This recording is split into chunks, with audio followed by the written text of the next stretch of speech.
Question है, ऊर्जा संरक्षण अधिनियम कब से प्रभावी हुआ था? ऊर्जा संरक्षण अधिनियम जो है ना, कब से प्रभावी हुआ था? तो फ्रेंड्स यहाँ पे आपका आंसर यहाँ पे हो जाए 2001 से। कब से जी? 2001 इस यहाँ पे सही जवाब है। आगे चलते हैं हम लोग 2 नंबर क्वेश्चन की ओर। चलिए अगला क्वेश्चन, भारत में जो है ना, भारत में कृषि आय पर कृषि आय कर लगाया जा सकता है किसके द्वारा? राज्य सरकार द्वारा, केंद्र सरकार द्वारा, स्थानीय सरकार द्वारा, या फिर क्या हो? क्वेश्चन बोला गया यहाँ पे कि भारत में फ्रेंड कृषि आयकर जो होता है, कृषि आयकर जो होता है वह कौन लगा सकता है? तो फ्रेंड्स यहाँ पे राज्य सरकार हो जाएगा। 2 नंबर क्वेश्चन का ए हो जाएगा। ठीक है, बिल्कुल फ्रेंड्स, आपके एग्जाम में जैसा क्वेश्चन पूछते हैं ना, वैसा ही फ्रेंड्स पढ़ा रहे जी। यही सब क्वेश्चन एग्जाम में रहता है, आप लोग भटकते रहते हैं, ये गलती मत करिए। ठीक है, अगला क्वेश्चन, ग्रेसम का नियम किससे संबंधित है? कमेंट करिए। ग्रेसम का जो नियम होता है वह किससे संबंधित होता है? कमेंट करिए तीसरा का सही जवाब। तो फ्रेंड्स इसका आंसर यहाँ पे हो जाएगा मुद्रा के प्रचलन से। ऑप्शन नंबर सी हो गया। ठीक है, आगे चलते हैं हम लोग 8 नंबर क्वेश्चन। अगला क्वेश्चन, लघु सिंचाई योजनाओं का कृषि का मान क्षेत्र कितने हेक्टेयर तक होता है? कमेंट करिए तो चौथा का सही जो बताइए। तो फ्रेंड्स यहाँ पे हो जाएगा 2000 हेक्टेयर। कितना फ्रेंड्स होता है? 2000 हेक्टेयर होता है। ऑप्शन नंबर सी हो जाएगा। आगे चलते हैं 5 नंबर क्वेश्चन की ओर। अगला क्वेश्चन, 5 नंबर क्वेश्चन, वर्ष 1969 में कितने बैंकों का राष्ट्रीयकरण किया गया था? 10, 12, 14 या फिर 16? 1969 में जो है कितने बैंकों का राष्ट्रीयकरण किया गया था? फ्रेंड्स यहाँ पे आंसर आपका हो जाएगा 14 बैंकों का। ठीक है जी, ऑप्शन नंबर सी आप सभी का बिल्कुल सही जवाब है। आगे चलते हैं हम लोग अगले क्वेश्चन की ओर। अगला, विश्व में, ठीक है जी, विश्व में सबसे लंबी पर्वत श्रेणी कौन सी है? विश्व की सबसे लंबी पर्वत श्रेणी कौन सी है? बताइए। एंडीज, रॉकीज, अल्प्स या फिर हिमालय? तो फ्रेंड्स यहाँ पे पता है क्या होगा जी? तो विश्व में सबसे लंबी पर्वत श्रेणी जो होता है वो एंडीज होता है। ऑप्शन नंबर ए हो जाएगा। ठीक है, आगे चलते हैं 7। देखिए फ्रेंड्स, आगे बढ़ने से पहले आप लोग यहाँ पे प्रूफ देखिए। पहले प्रूफ देखिए। यहाँ पे ये क्वेश्चन फ्रेंड्स पूछा गया आपके एग्जाम में। फ्रेंड्स सेम क्वेश्चन जी हम अपने क्लास में पढ़ा दिए थे, प्रूफ के साथ दिखा रहा है। ऐसा पूरे यूट्यूब पे कोई नहीं दिखाएगा जैसे हम प्रूफ दिखा रहे हैं आपको। ठीक है, ये क्वेश्चन भी फ्रेंड्स पूछा गया एग्जाम में और सेम क्वेश्चन हम क्लास में पढ़ा दिए थे। स्क्रीनशॉट लगा ताकि आपको यकीन हो सके, भरोसा हो सके। ठीक है, ये क्वेश्चन फ्रेंड्स पूछा गया है, मेरा नोट से क्वेश्चन पूछा, क्लास का दिखा दिए, नोट से देखिए। ये क्वेश्चन पूछा गया फ्रेंड्स मेरा नोट से, क्वेश्चन पूछा गया मेरा नोट से। ठीक है, और आपको दिखाते हैं, देखिए ये क्वेश्चन पूछा गया फ्रेंड्स मेरे नोट्स का क्वेश्चन। ठीक है जी, नोट से क्वेश्चन पूछा गया, प्रूफ के साथ देखिए। यहाँ पे क्वेश्चन पूछा गया पेपर में, सेम क्वेश्चन मेरा नोट से, क्वेश्चन पूछा गया मेरा नोट से। ठीक है फ्रेंड्स, तो वैसे जो है नोट से क्वेश्चन हूबहू मैच करता है। अगर आपका फ्रेंड्स नोट्स लेना होगा, पता है जी, नोट्स को मत छोड़िए, क्लास करिए और नोट्स लीजिए। ठीक है, अगर आपको नोट्स लेना होगा, मेरा व्हाट्सअप नंबर यहाँ पे है 92 41 21 66 96। इस पे फ्रेंड्स व्हाट्सएप में मैसेज करिए। अभी मात्र आपको 149 में नोट्स मिल रहा है। ठीक है, बहुत बच्चे इस नोट्स को ले चुका, आप मत छोड़िए। ठीक है, चलिए आगे चलते हैं हम लोग। इसमें से कौन कृषि से संबंधित नहीं? इसमें से कौन जो है कृषि से संबंधित नहीं है? कमेंट करिए। तो कृष्ण क्रांति। ठीक है फ्रेंड्स, ये जो है ना, ये जो है फ्रेंड्स, ये जो है वो कृषि से संबंधित नहीं है। कृष्ण क्रांति ऑप्शन नंबर डी हो जाएगा। ठीक है, आगे चलते हैं हम लोग 8वां। चलिए अगला क्वेश्चन। अगला क्वेश्चन, जब इंटरनेट का उपयोग संदेश प्रेषित करने में किया जाता है तो यह सुविधा क्या कहलाती है? साइबर स्पेस, निकनेट कहलाती है, ईमेल या फिर आईनेट?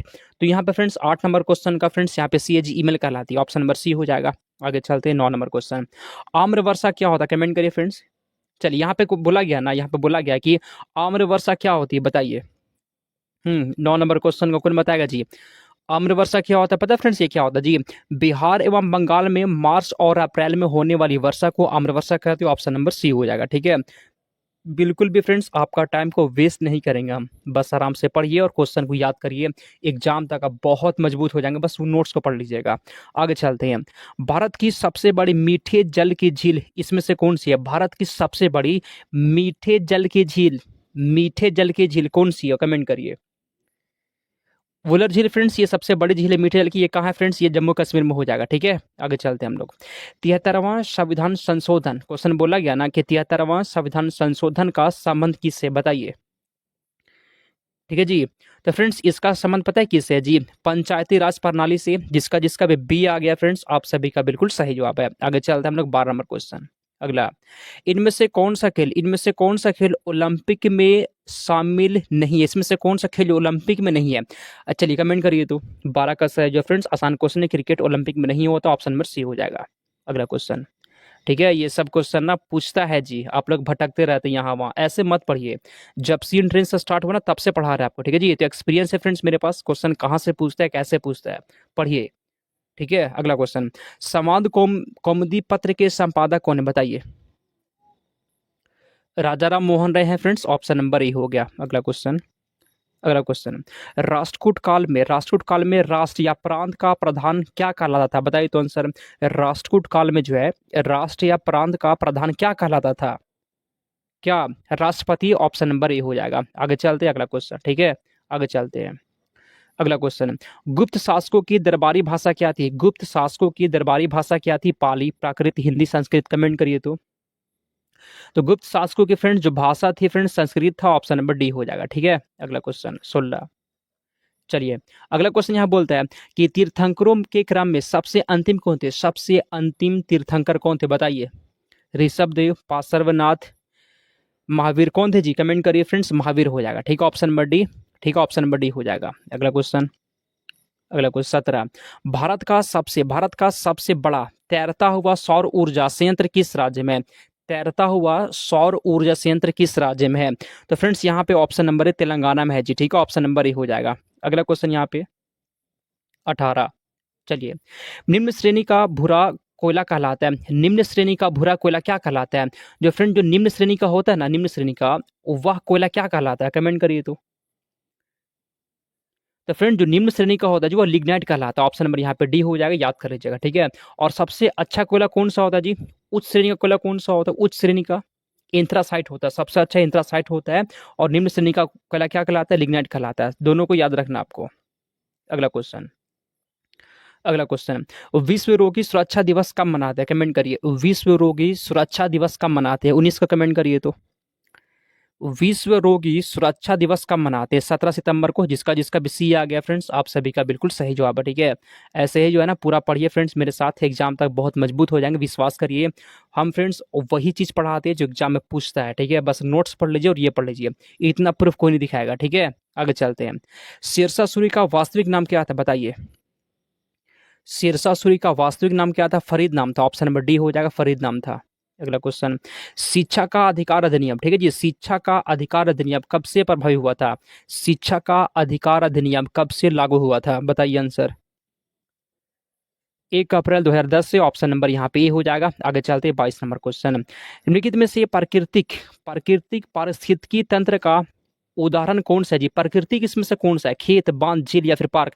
खेत फ्रेंड्स ये मानव द्वारा बनाया जाता है, बांध भी फ्रेंड्स मानव बनाता है, पार्क भी फ्रेंड्स मानव बनाता है। यहाँ पे क्वेश्चन पूछ रहा प्रकृति कौन सा है जी, झील क्या होता है फ्रेंड, झील प्राकृतिक होता है, आंसर यहाँ पे सी हो जाएगा, आसान क्वेश्चन था, ठीक है। आगे चलते हैं हम लोग, निम्नलिखित में से किसे लोकसभा भंग करने का अधिकार होता है, लोकसभा इसमें से किसे जो है ना लोकसभा भंग करने का अधिकार होता है, किसके पास होता है बताइए। जो लोग भी टेलीग्राम से नहीं जुड़े हैं ना, डिस्क्रिप्शन में लिंक है, क्लिक करके जुड़ जाइए आप लोग टेलीग्राम से भी। लोकसभा भंग कौन कर सकता है, राष्ट्रपति कर सकते हैं, सी हो जाएगा। अगला क्वेश्चन 24, राष्ट्रीय आय के आंकड़े, ठीक है जी, राष्ट्रीय आय के जो आंकड़े होते हैं वे कैसे होते हैं, पूर्ण सही होता है, वास्तविक होता है, अनुमानित या फिर सभी होता है, कमेंट करिए 24 का आंसर। तो फ्रेंड्स ये अनुमानित होता है, ऑप्शन नंबर सी हो जाएगा। अगला क्वेश्चन, तो फ्रेंड्स आगे बढ़ने से पहले यहाँ पे प्रूफ देख लीजिए, ठीक है जी, यहाँ पे भी देखिए, ये क्वेश्चन पूछा गया था फ्रेंड्स, ये मेरे नोट्स का, ठीक है जी, यहाँ पे नोट्स का पेज नंबर तक लगा दिए ताकि आप खोज सके, जो पिछले बार के होंगे ना फ्रेंड्स, या मिला लीजिएगा, पेज नंबर आपने नोट्स का दे दिए हैं। ये क्वेश्चन पूछा गया फ्रेंड्स मेरा क्लास से, ये क्वेश्चन पूछा गया मेरा नोट से क्वेश्चन, ठीक है जी, ये क्वेश्चन पूछा गया मेरा नोट से क्वेश्चन, और दिखाते आपको, और देखिए यहाँ पे ये क्वेश्चन पूछा गया फ्रेंड्स, ये मेरा नोट से, ऐसे सेम टू सेम क्लास और नोट से मैच करता है। क्या पढ़ रहे हैं आप, कहाँ भटक रहे, भटकिए मत, मेरा व्हाट्सएप नंबर यहाँ पे, इस पर मैसेज करिए, 149 रुपये में आपको मिल जाएगा नोट्स, ठीक है। चलिए आगे चलते हैं हम लोग, अगला क्वेश्चन है, कृष्ण क्रांति का संबंध किससे होता है, कृष्ण क्रांति का संबंध किससे है जी बताइए।